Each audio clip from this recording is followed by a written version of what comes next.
Hi, I'm Kristen Martineau. I help ex-Mormon women rediscover themselves through therapeutic art and life coaching. So today we're going to talk about our very first therapeutic exercise art together, therapeutic art exercise. If you have not listened to the podcast, all the art exercises will be related to the podcast that week. So if you have not listened to that, go listen to it.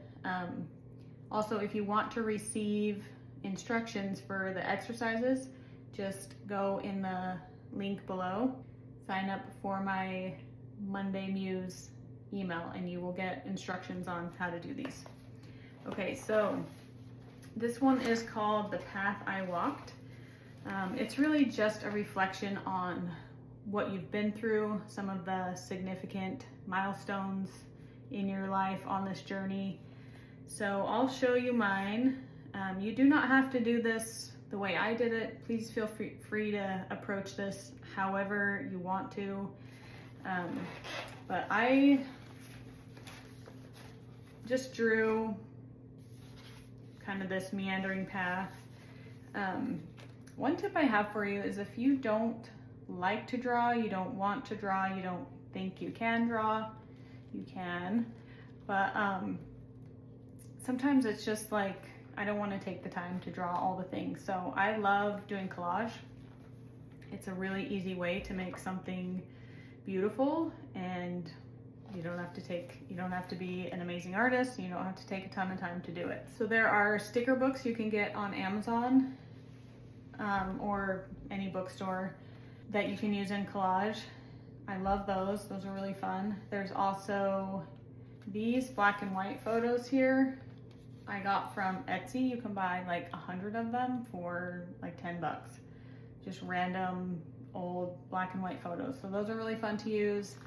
I also use, much to the dismay of my children, some old children's books. So the library will sell the ones that they're not gonna use anymore for like $1, and otherwise they go in the trash. So I think that's a good use for them. They have really fun illustrations in them. So that's an option. The library will also sell old magazines and stuff for like $0.25. So anyway, I like collage, so that's an easy way to go. So I'll just show you mine real quick. I won't go through every single thing just because it's probably be boring for you. So each of these things represents different milestones in my life. This is, being born into the covenant, staying on the straight and narrow, getting married, having our family. There's 5 flowers here and there's 5 of us. But at some point for me, the map that Mormonism had given me was not working anymore. So I felt like I came up against a brick wall. That's what this is. I don't know if you can see that, it's kind of dark. And I had to find a different way around. So that's what this hot air balloon represents, just going out on my own to figure out the path, because the one I was on couldn't work anymore.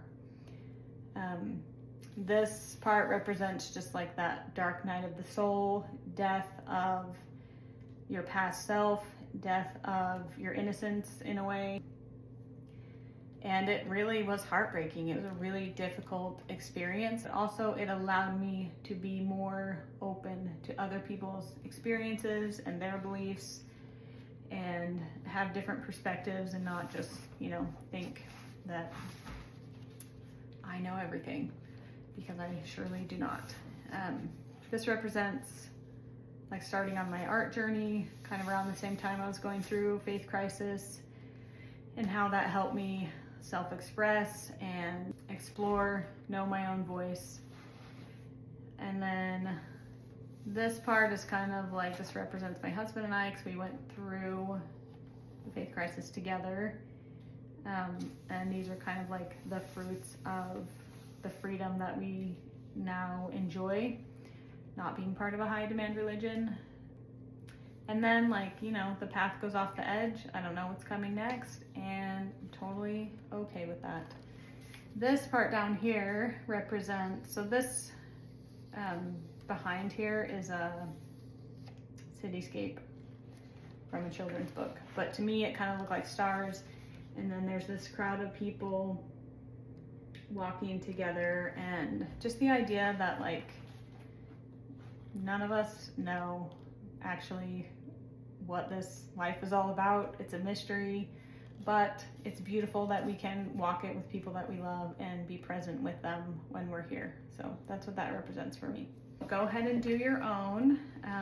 Like I said, you don't have to do it like I did. Be creative, come up with your own. You don't have to use even representational art. You can make your path and then, you know, put marks or colors or whatever that kind of like express that moment in time for you. So feel free to do it however you want. There is no right or wrong about this.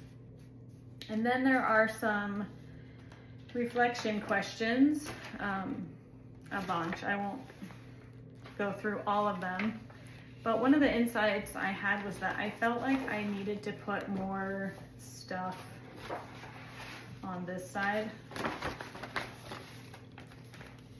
You know, like this side is way more filled up. I was like, oh, I need to find some other things that like could go over here.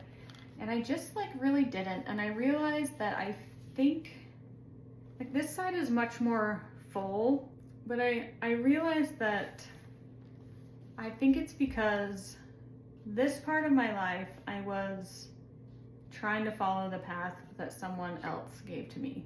And while there was some growth here, it wasn't nearly as much as, you know, going through this faith crisis, self-expansion. Like this is really where the growth has happened for me. Even though it's uneven, I just decided that that's how it was. That's what it felt like to me. Please send me what you do. I want to hear about the insights that you have. You can reply to any email that you get from me, or you can, if you post on Instagram, just tag me at Mormon to Muse. Looking forward to seeing those. Okay, that's all. Bye.